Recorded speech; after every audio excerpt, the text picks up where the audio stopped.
Hello friends, welcome back my YouTube channel study 78।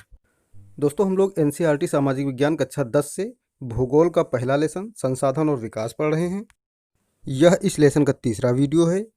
पिछले दो video में हम लोग पढ़ चुके हैं संसाधन क्या है, संसाधन कितने प्रकार के होते हैं, संसाधनों का विकास, संसाधन नियोजन और संसाधनों के संरक्षण के बारे में। आज हम लोग पढ़ेंगे भू संसाधन यानी भूमि के बारे में। तो आइए शुरू करते हैं। भूमि संसाधन सबसे महत्वपूर्ण संसाधन है। हम भूमि पर रहते हैं, इसी पर अनेक आर्थिक क्रियाकलाप करते हैं और विभिन्न रूपों में इसका उपयोग करते हैं। यानी भूमि पर हम विभिन्न प्रकार की आर्थिक क्रियाएं जैसे उद्योग धंधे स्थापित करना, खेती करना, व्यापार करना आदि क्रियाकलाप सब भूमि पर ही करते हैं और विभिन्न रूपों में इसका उपयोग करते हैं। इसी पर हम रहते हैं, सड़कें बनाते हैं, रेलवे लाइनें बिछाते हैं, अन्य अन्य रूपों में भी इसका इस्तेमाल करते हैं। अतः भूमि एक महत्वपूर्ण प्राकृतिक संसाधन है। प्राकृतिक वनस्पति, वन्य जीवन, मानव जीवन, आर्थिक क्रियाएं, परिवहन तथा संचार व्यवस्थाएं भूमि पर ही होती हैं। परंतु भूमि एक सीमित संसाधन है। भूमि कैसा संसाधन है? एक सीमित संसाधन, यानी इसको बढ़ाया नहीं जा सकता। इसलिए उपलब्ध भूमि का विभिन्न उद्देश्यों के लिए उपयोग सावधानी पूर्वक और योजनाबद्ध तरीके से होना चाहिए। भारत में भूमि पर विभिन्न प्रकार की भू आकृतियां जैसे पर्वत, पठार, मैदान और द्वीप पाए जाते हैं। लगभग 43% भू क्षेत्र मैदान है, यानी भारत के कुल क्षेत्रफल का 43% भू क्षेत्र जो है मैदान है, जो कि कृषि और उद्योग धंधों के विकास के लिए बहुत ही अच्छे हैं। पर्वत पूरे भू क्षेत्र के 30% भाग पर फैले हुए हैं। वे कुछ बारहमासी नदियों के प्रवाह को सुनिश्चित करते हैं, पर्यटन विकास के लिए अनुकूल परिस्थितियां पैदा करता है और पारिस्थितिकी के लिए महत्वपूर्ण है। कौन? पर्वत पारिस्थितिकी के लिए महत्वपूर्ण है। कैसे? देखिए, पर्वतों का अधिकांश हिस्सा वनों से ढका रहता है और वन हमारे लिए जरूरी ऑक्सीजन प्रदान करते हैं तथा वनों में ही वन्य जीवन निवास करता है। इसलिए पर्वत पारिस्थितिकी को संतुलित रखने के लिए भी बहुत महत्वपूर्ण है। देश के क्षेत्रफल का 27% हिस्सा पठारी क्षेत्र है। इस क्षेत्र में खनिजों, जीवाश्म ईंधन और वनों का अपार संचय है। जो देश का बचा हुआ 27% हिस्सा है, ये क्या है? पठार है। तो इस क्षेत्र में विभिन्न प्रकार के खनिज पदार्थ पाए जाते हैं, जीवाश्म ईंधन जैसे कोयला पाया जाता है और वनों का भी अपार संचय विद्यमान है। तो आइए इस चित्र के माध्यम से देखते हैं। जैसे ये भारत का कुल क्षेत्रफल है, तो देखिए 43% पर मैदान है, तो 30% पर पर्वत पाए जाते हैं और शेष 27% पर पठार हैं। आइए हम लोग अगला चित्र देखते हैं। यह है सामान्य भू उपयोग संवर्ग 1960-61, जबकि ये वाला है सामान्य भू उपयोग संवर्ग 2014-15। आइए हम दोनों की तुलना करते हैं। देखिए, यहाँ पर कुल भूमि का 18.11% वन था। कब? 1960-61 में। जबकि 2014-15 में देखिए तो ये वन बढ़कर हो गए हैं 23.3%। अभी ताजा भारतीय वन सर्वेक्षण रिपोर्ट 2019 के अनुसार ये वन और वृक्षों से आच्छादित क्षेत्र बढ़कर हो चुका है 24.56%। अगला देखते हैं बंजर तथा कृषि अयोग्य भूमि, जो कि 1960-61 में थी 18.11%, जो कि कम पड़ी है और 5.5% रह गई है। अगली गैर कृषि प्रयोजनों के अंतर्गत क्षेत्र, जो कि 4.95% था, इसमें वृद्धि हुई है 8.7%, यानी ऐसा क्षेत्र जो कि कृषि के अलावा अन्य कार्यों में प्रयुक्त होता है। अस्थायी चरागाह तथा अन्य गोचर भूमि पहले थी 4.71%, जो कि कम पड़ी है 3.3% बची है। विविध वृक्षों, वृक्ष फसलों तथा उपवनों के अंतर्गत क्षेत्र पहले हुआ करता था 1.50%, जो कि अब और कम पड़ा है और बचा है 1%। कृषि योग्य बंजर भूमि, यानी कृषि करने योग्य है किंतु बंजर है, यानी बहुत अच्छी भूमि नहीं है, ये थी 6.23%, जो कि अब बची है 4%।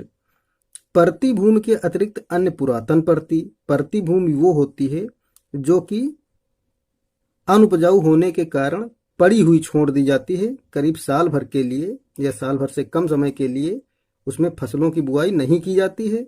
और पुरातन परती का मतलब होता है 1 साल से अधिक किंतु 5 साल से कम समय के लिए छोड़ी गई परती भूमि। तो इसका क्षेत्रफल था 3.50%, जो कि 3.6% हो गया है, यानी इसमें थोड़ी सी वृद्धि हुई है। अब देखते हैं, अगला है वर्तमान परती, जो कि 60-61 में थी 3.73%, इसमें वृद्धि हुई है और ये हो गई है 4.9%। और ये हम देख रहे हैं सबसे बड़ा हिस्सा, ये शुद्ध यानी निवल बोया गया क्षेत्र है, जो 60-61 में था 46.26%, जो कि थोड़ा सा कम पड़ा है, और 2014-15 में है 44.5%, यानी इतने हिस्से पर खेती की जा रही है। जो हम लोगों ने चित्र में देखा वही देखिए यहाँ पर समझाया गया है। भू उपयोग, भू संसाधनों का उपयोग निम्नलिखित उद्देश्यों से किया जाता है।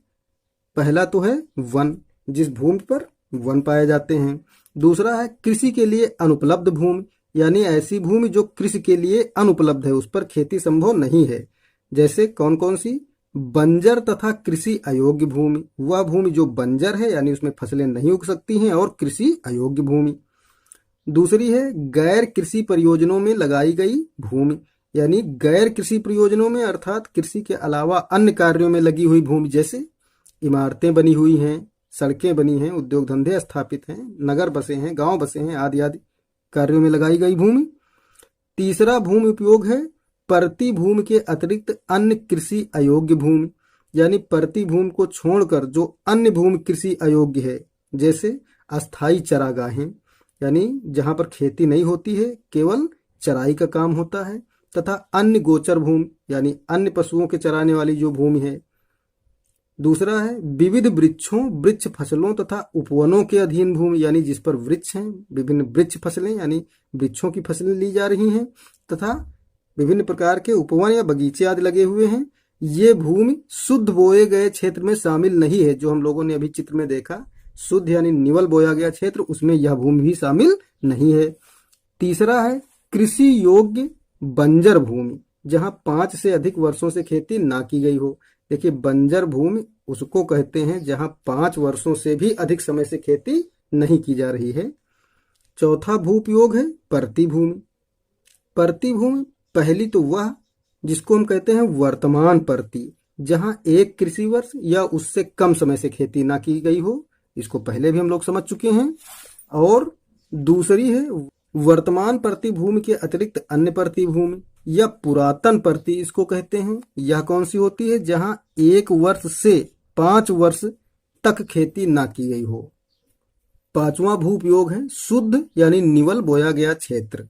एक कृषि वर्ष में एक बार से अधिक बोए गए क्षेत्र को यदि शुद्ध या निवल बोए गए क्षेत्र में जोड़ दिया जाए तो वह सकल कृषि क्षेत्र कहलाता है। भारत में भू उपयोग प्रारूप। भू उपयोग को निर्धारित करने वाले तत्वों में भौतिक कारक जैसे भू आकृति, जलवायु और मृदा के प्रकार तथा मानवीय कारक जैसे जनसंख्या घनत्व, प्रौद्योगिक क्षमता, संस्कृति और परंपराएं इत्यादि शामिल हैं। यानी भू उपयोग को कौन कौन कारक निर्धारित करते हैं? भौतिक कारक जैसे भू आकृति, जलवायु और मृदा के प्रकार, तथा मानवीय कारक जैसे जनसंख्या घनत्व, प्रौद्योगिक क्षमता, संस्कृति और किसी स्थान विशेष की परंपराएं आदि शामिल होते हैं। भारत का कुल भौगोलिक क्षेत्रफल 32.8 लाख वर्ग किलोमीटर है। ये एग्जैक्ट नहीं दिया गया है, एग्जैक्ट क्षेत्रफल है 32,87,263 वर्ग किलोमीटर। परंतु इसके 93% भाग के ही भू उपयोग आंकड़े उपलब्ध हैं। यानी जो भारत का कुल क्षेत्रफल है उसका 93% भाग के ही भू उपयोग आंकड़े उपलब्ध हैं। क्यों? क्योंकि पूर्वोत्तर प्रांतों में असम को छोड़कर अन्य प्रांतों के सूचित क्षेत्र के बारे में जानकारी उपलब्ध नहीं है। इसके अलावा जम्मू और कश्मीर में पाकिस्तान और चीन अधिकृत क्षेत्रों के भू उपयोग का सर्वेक्षण भी नहीं किया गया है। यानी जम्मू कश्मीर का जो क्षेत्र पाकिस्तान और चीन के अंडर में है उसका भी भू उपयोग का सर्वेक्षण नहीं हो पाया है। अस्थायी चारागाहों के अंतर्गत भी भूमि कम हुई है। पशुधन की इतनी बड़ी संख्या के लिए चारा उपलब्ध कराने में कैसे समर्थ होंगे और इसके क्या परिणाम होंगे। वर्तमान प्रति भूमि के अतिरिक्त अन्य प्रति भूमि अनुपजाऊ हैं और इन पर फसलें उगाने के लिए कृषि लागत बहुत ज्यादा है। अतः इस भूमि में 2 या 3 वर्षों में इनको 1 या 2 बार बोया जाता है और यदि इसे शुद्ध या निवल बोए गए क्षेत्र में शामिल भी कर लिया जाए तब भी भारत के कुल सूचित क्षेत्र के लगभग 54% हिस्से पर ही खेती हो सकती है।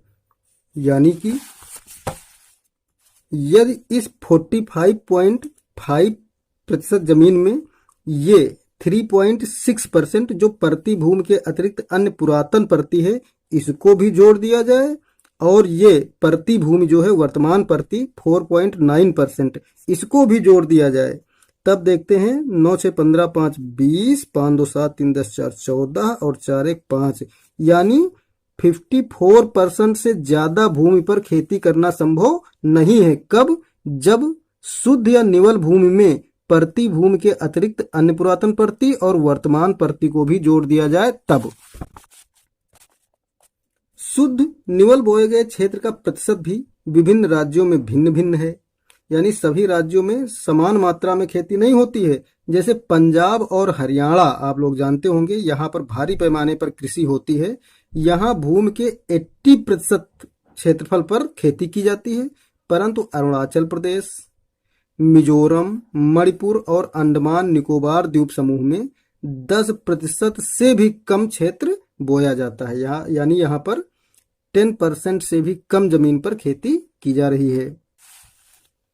हमारे देश में राष्ट्रीय वन नीति 1952 द्वारा निर्धारित वनों के अंतर्गत 33% भौगोलिक क्षेत्र वांछित है। यानी राष्ट्रीय वन नीति 1952 में बताया गया है कि भारत के कुल क्षेत्रफल का 1/3 यानी 33% भौगोलिक क्षेत्र जरूर होने चाहिए पर्यावरण संतुलन की दृष्टि से, जो कि 25% से भी कम हिस्से पर हैं।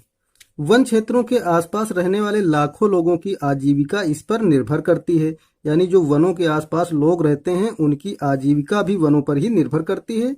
भू उपयोग का एक भाग बंजर भूमि और दूसरा गैर कृषि प्रयोजनों में लगाई गई भूमि कहलाता है। बंजर भूमि में पहाड़ी चट्टानें, सूखी और मरुस्थलीय भूमि शामिल हैं। गैर कृषि प्रयोजनों में लगाई गई भूमि में बस्तियां, सड़कें, रेल लाइन, उद्योग इत्यादि आते हैं। लंबे समय तक लगातार भूमि संरक्षण और प्रबंधन की अवहेलना करने एवं लगातार भू उपयोग के कारण भूमि संसाधनों का निम्नीकरण हो रहा है। यानी जो बहुत समय से अभी तक भूमि संरक्षण और प्रबंधन की अवहेलना की गई है, यानी इन पर ध्यान नहीं दिया गया है, जिसके कारण भू संसाधनों का निम्नीकरण हो रहा है। निम्नीकरण मीन्स गिरावट आ रही है, जिसके कारण समाज और पर्यावरण पर गंभीर आपदा आ सकती है। यानी ऐसे ही भू संसाधनों का निम्नीकरण होता रहा तो समाज और पर्यावरण पर गंभीर संकट भी आ सकता है। अब हम लोग पढ़ेंगे भूमि निम्नीकरण और संरक्षण उपाय। भूमि एक ऐसा संसाधन है जिसका उपयोग हमारे पूर्वज करते आए हैं तथा भावी पीढ़ी भी इसी भूमि का उपयोग करेगी।